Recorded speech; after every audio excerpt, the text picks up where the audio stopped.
What the public will see here is that another child has died, and each time a child dies or is seriously harmed, an investigation is carried out, and time again the conclusions of that investigation is that there has been a lack of communication between individuals and also between agencies.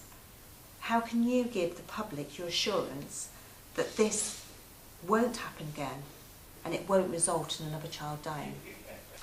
I'd like to start firstly by saying that the tragic case has deeply affected us all, and we welcome very much the serious case review. I think people can be reassured that we played our full and proper part in the serious case review, and all the recommendations have been accepted by health organisations across Derbyshire County. In terms of the health input into Riley and his parents, it was highlighted that communication between health professionals was limited, and that has been acknowledged. There's been a number of actions that have been put into place to ensure stronger communication between health agencies, and in particular in this case it would be health agencies like the health visiting service, the midwifery service and the drug and alcohol teams.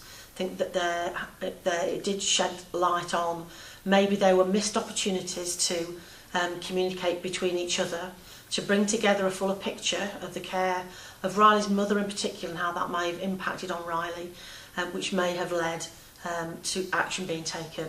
And that action in Riley's case would have been based on his mum and dad's history, a referral into children and young people's services. Now, a number of recommendations were made and actions have been taken, and I'll just go through a few of those. There's been a reinforced training programme around safeguarding and the need for all members of staff to have regard for any child in a family, which then leads on to this stronger emphasis on a think family approach.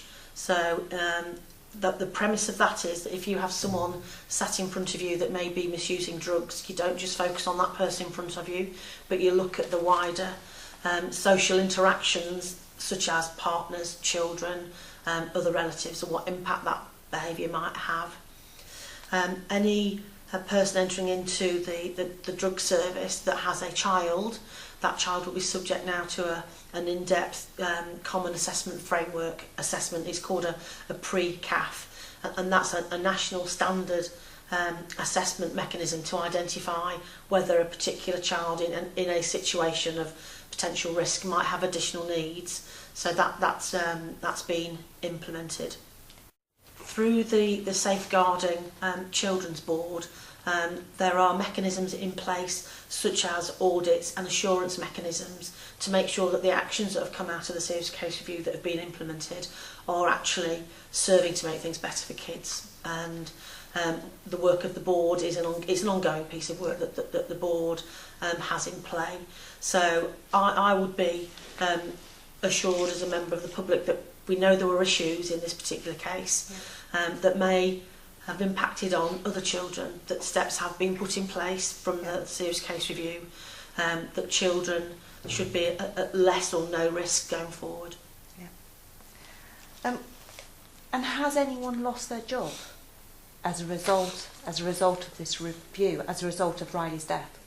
The aim of a serious case review is to look back over time, so look back retrospectively over the care a particular child might have had, and to look for those areas where practice may not have been at its optimum, or where opportunities for putting a safety net around that child may have been put in place. The intention of a serious case review, it's not a disciplinary procedure, it's a reflective looking back and learning lessons. It would be up to an individual host organisation who employ those particular people. If they thought that disciplinary proceedings were necessary, then that would be up to that organisation. It's not the purpose of a serious case review. And do you know if anyone has lost their job? I don't believe anybody has lost their job. Right. I in my experience, serious incidents and serious incidents such as the death of a child would be subject to a very thorough investigation, and it's often, in most cases, that it's a system failure.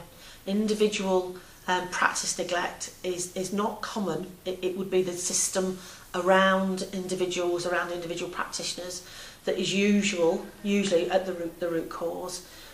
We do know that some staff involved in this case, which is very tragic, and it would have affected those individual members of staff very deeply, that some of the systems around how those individual people are supervised in their practice when they're working with high-risk families, that has been changed and strengthened, so that individuals are being supported in their own day-to-day practice. Okay. So if there'd been serious failings of an individual going against the system, would that lead to that person losing their job?